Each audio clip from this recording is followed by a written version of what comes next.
Welcome back to Weekly Briefing. The European Union has mandated vaccine passports and now says they're only valid for 9 months. Does this mean Europeans will have to get a booster shot every 9 months? Chanel, what does this mean? It's going to highlight the draconian madness of the entire pandemic, and we're going to see more headlines like something I saw over the weekend. There's a grandmother in Ireland sitting in prison right now because she was not wearing her mask indoors. So she's going to spend Christmas in prison for not wearing a mask and not following pandemic rules. Meanwhile, in the same country, you have a known pedophile who's had 2,000 materials of child abuse images. He is being set free because the courts have ruled that it is in society's best interest that he be sent to rehab and not sit in prison. So you have contrasting headlines like that that will consistently expose the madness and the draconian silliness that is this pandemic authoritarianism we're watching happening worldwide.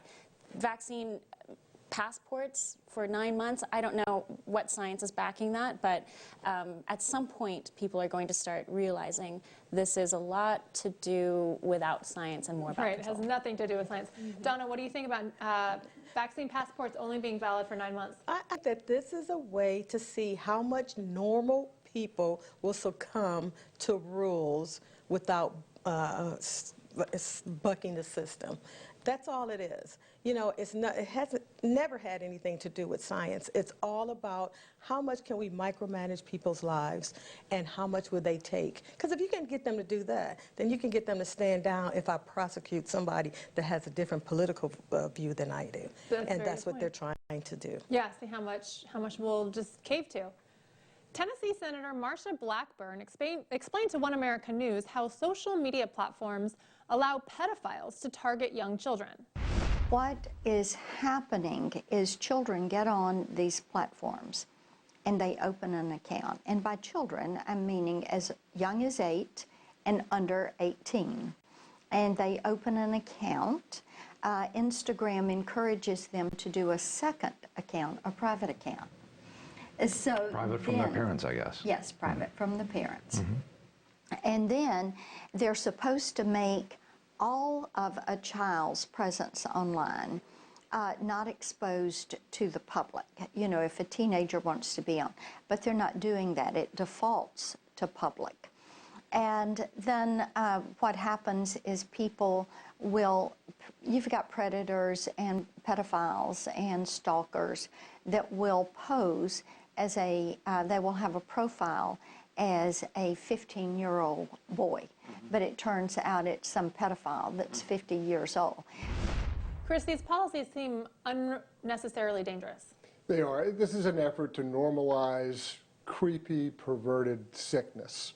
It's deliberate, it's malicious, it's ideologically driven, and this is an effort to take the weirdest, sickest, craziest stuff you can imagine and somehow normalize it. It's a deliberate, thoughtful process. It's exactly what social media has done for years and years and years. But every 6 months or so, we hear a story like this and we act surprised that social media is doing something that denigrates the family, that endangers children, that puts women at risk, and somehow that's supposed to be normal. It's just sick.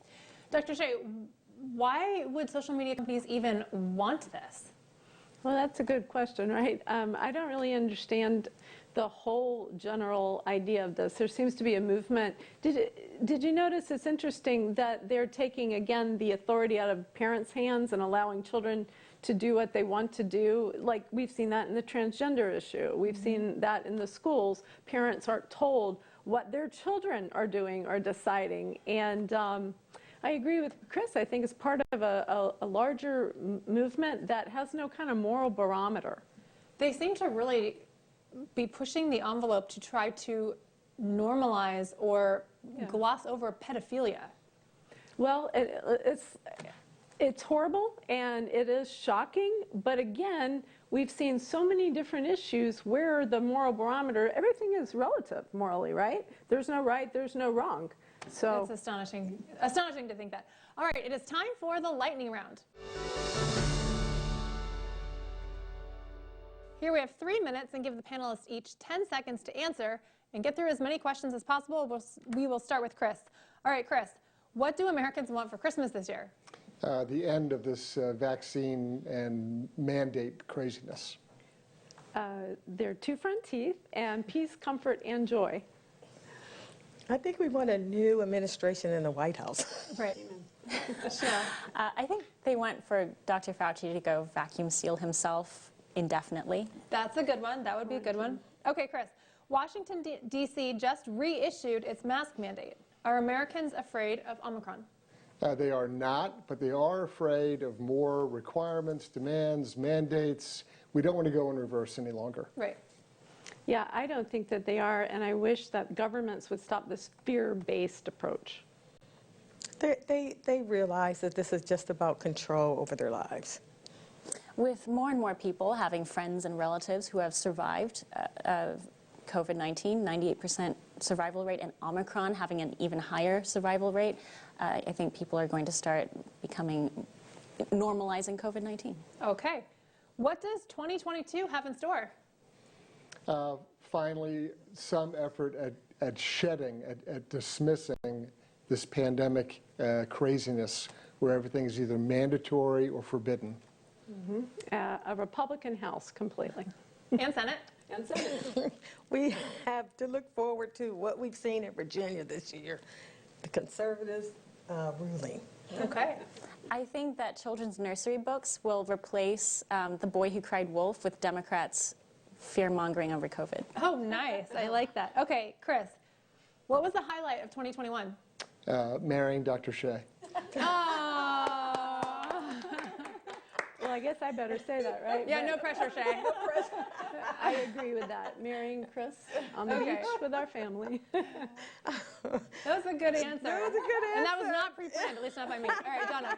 The Virginia win. I mean, the House, the governor, the lieutenant governor, attorney general, and the House. All right, Chanel. I'm sorry to say it, but my favorite moment from this year was Senator Bernie Sanders slouching in his chair at Joe Biden's inauguration Yes. with his mittens. That is still my favorite part of this year. That is a good memory. Can you believe that was only a year ago? Feels like it's 10. Okay, don't go anywhere. When we come back from the break, we cover which topics our panel thinks is important. We'll be right back.